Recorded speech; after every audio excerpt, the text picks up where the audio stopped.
கொழும்பு கப்பிதாவத்தை ஸ்ரீ பாலசெல்வ விநாயகர் மூர்த்தி தேவஸ்தானத்தில் வருடாந்த பிரம்மோற்சவ பெருவிழாவின் கொடியேற்ற திருவிழா இன்று நடைபெற்றது. வசந்த மண்டபத்தில் சிறப்பு தீபாராதனை பூஜைகள் நடைபெற்றன. தொடர்ந்து மங்கள வாத்தியங்களுடன் கொடிச்சீலை ஊர்வலம் இடம்பெற்றது.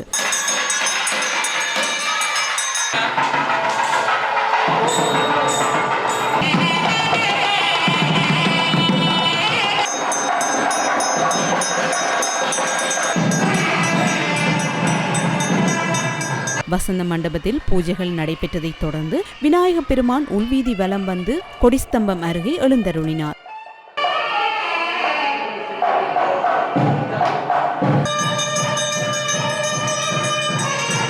தொடர்ந்து அந்தணர்களின் வேத பாராயணங்கள் ஒலிக்க, மங்கள வாத்தியங்கள் முழங்க, பக்தர்களின் அரோகரா கோஷத்துடன் கொடியேற்றம் சிறப்பாக நடைபெற்றது.